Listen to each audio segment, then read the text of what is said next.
Γεια σας, γεια σας, γεια σας. Τι κάνετε? Καλά ελπίζω. Σήμερα σε αυτό το βίντεο θα σας πω 3 χρυσούς κανόνες για να οργανώσετε σωστά το σαλόνι σας, το καθιστικό σας. Και πριν να ξεκινήσω αυτό το βίντεο, θα ήθελα να σας πω ότι αν δεν έχετε κάνει subscribe μπορείτε να κάνετε στο κανάλι μου, τακ τακ, το κουμπάκι, και φυσικά like μόνο αν σας αρέσει αυτό το βίντεο. Επίσης θέλω να σας πω ότι με συγκινείτε πάρα πολύ με τα προσωπικά σας μηνύματα που μου στέλνετε και θα αρχίσω να τα εμφανίζω σιγά σιγά από κάτω, οπότε σχολιάστε ελεύθερα από κάτω και εγώ θα αρχίσω να τα εμφανίζω, γιατί να ξέρετε ότι μου δίνετε πάρα πολύ μεγάλη χαρά πραγματικά. Λοιπόν, τι ήθελα να σας πω τώρα για αυτούς τους χρυσούς κανόνες. Καταρχήν, κανένα σπίτι δεν είναι ίδιο με κάποιο άλλο. Ακόμα και 2 ίδια σπίτια να δημιουργήσουμε και να βάλουμε 2 διαφορετικούς ανθρώπους να μείνουν σε αυτά τα σπίτια, με κάποιο τρόπο κατά τη διάρκεια του χρόνου θα αρχίσουν να αλλάζουν πραγματάκια. Με ακριβώς τα ίδια έπιπλα, με ακριβώς όλα ίδια, θα αρχίσει ο καθένας από αυτούς να αλλάζει πράγματα σύμφωνα με το δικό του τρόπο ζωής, σύμφωνα με την προσωπικότητά του, οπότε σε κάποιο διάστημα χρόνου δεν θα είναι ίδια αυτά τα σπίτια. Όταν σας λέω 3 χρυσούς κανόνες, εννοώ ότι απλά υπάρχει η βάση, όπως συνηθίζω να λέω, η οποία θα σας βοηθήσει έτσι ώστε όπως και να είναι ο χώρος σας, να μπορέσετε να δημιουργήσετε το δικό σας σαλόνι με το δικό σας στυλ. Ξεκινάμε.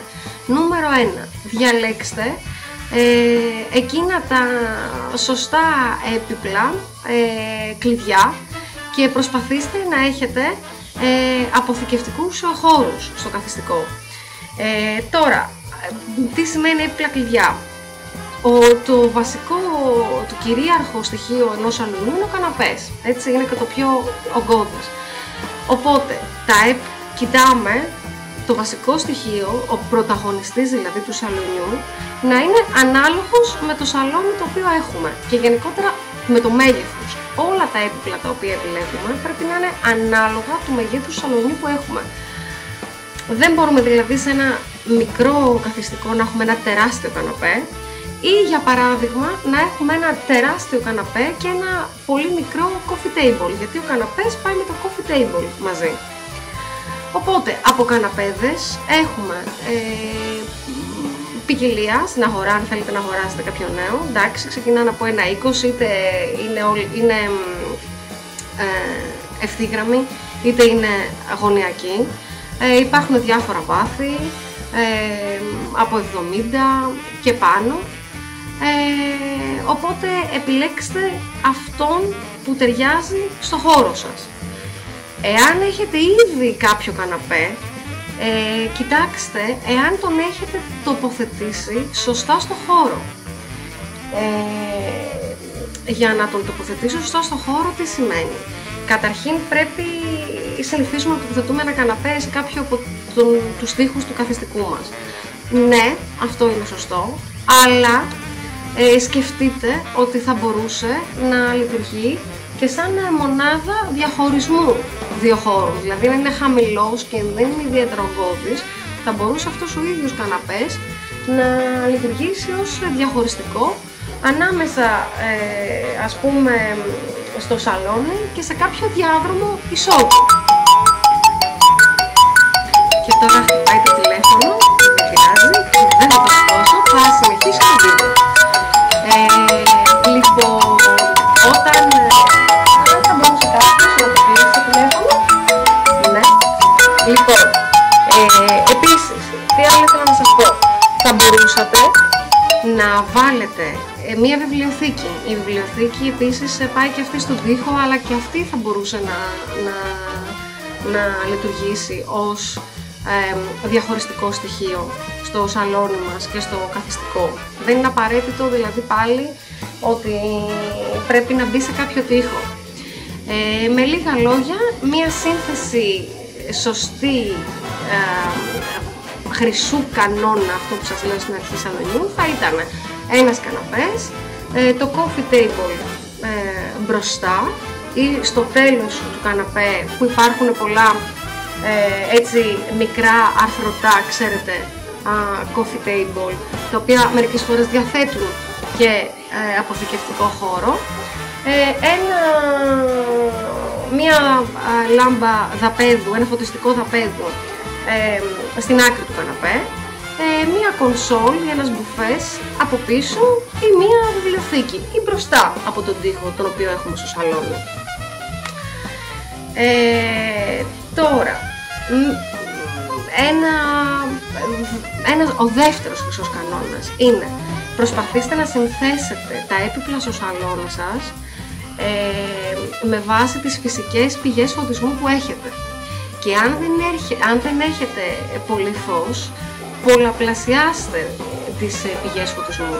Δηλαδή, αν θέλετε να ανακαινήσετε, να φρεσκάρετε το χώρο σας, μπορείτε να προσθέσετε, ας πούμε, φωτιστικά πάνω από το coffee table ή να φωτίσετε κάποιες γωνίες. Ο φωτισμός δείχνει πιο μεγάλο κάποιο χώρο και γενικότερα εκπέμπει μια θετική ενέργεια σε όλο το χώρο.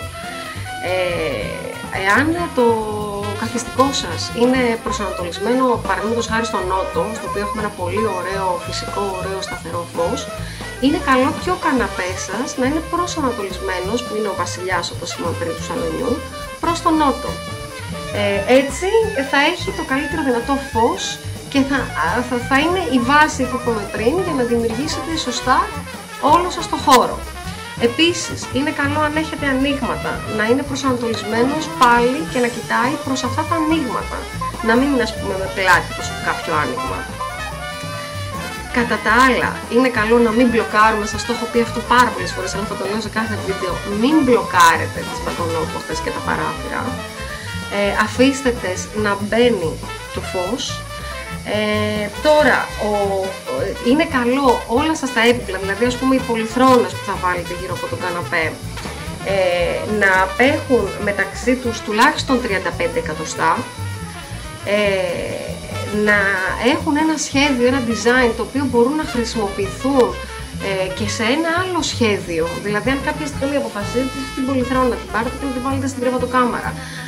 Αυτό, σας το λέω πάντα, είναι ένας πολύ καλός τρόπος να σκέφτεστε όταν είναι να αγοράσετε έπιπλα ή γενικότερα όταν ξαναφτιάχνετε το χώρο σας. Είναι καλό να έχουν να μπορούν να χρησιμοποιηθούν και κάπου διαφορετικά αυτά τα έπιπλα. Και το σχέδιό τους και ας πούμε να είναι κάπως διαχρονικό. Εντάξει, τα υφάσματα αλλάζουν, αλλά και πάλι καλό είναι να κοιτάμε τη βάση του επίπλου και τι υφάσματα θα μπορούσε να πάρει κάποια στιγμή. Επίσης, όλα τα έπιπλα, ακόμα και ο καναπές και οι πολυθρόνες, πρέπει να έχουν 45 εκατοστά να απέχουν τουλάχιστον από το coffee table, έτσι ώστε να μπορούμε να κινούμαστε χωρίς εμπόδια μέσα στο χώρο και να είναι σωστή η σύνθεση και να δείχνει ο χώρος, σας το λέω συνέχεια, πάντα τουλάχιστον αισθητικά και λειτουργικά, να είναι σωστός λειτουργικά για να δείχνει αισθητικά και μεγαλύτερος ο χώρος. Λοιπόν, και ο τρίτος χρυσός κανόνας, ο οποίος θα σας δώσω, είναι πάνω σε αυτή τη βάση δημιουργήστε το προσωπικό σας στυλ. Πώς μπορείτε να δημιουργήσετε το προσωπικό σας στυλ? Ας πούμε, να δημιουργήσετε επίπεδα με μαξιλάρια. Δημιουργούν αυτή την κόζη αίσθηση. Κάντε παιχνίδια με τις υφές. Βέβαια, σας έχω πει, το 3 είναι το κλειδί του να φαίνεται κάτι elegant. Δηλαδή όχι παραπάνω από 3 διαφορετικές υφές. Διαφορετικά είναι καλά να συμβουλευτείτε κάποιον ειδικό για να βάλετε παραπάνω υφές. Όχι ότι δεν γίνεται, όλα γίνονται, αλλά πρέπει να συνδυαστούν με κάποια αισθητικά κριτήρια. Αν δεν σας αρέσουν οι λευκοί τοίχοι, οι οποίοι σας επιτρέπουν να βάλετε οτιδήποτε από έργα τέχνης, καθρέφτες, φωτογραφίες, το οτιδήποτε τέλος πάντων, η λευκή τοίχη είναι μια βάση στην οποία μπορούμε να βάλουμε το οτιδήποτε πάνω και να το διακοσμήσουμε, καθρέφτες.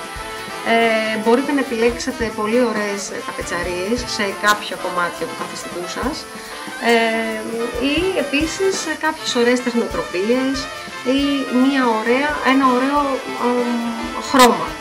Όλα αυτά βέβαια να συνδυάζονται με τα βασικά σας έπιπλα, όπως είπαμε πριν, τουλάχιστον δηλαδή με τον καναπέ και το coffee table, που είναι τα βασικά, ας πούμε, ενός καθιστικού.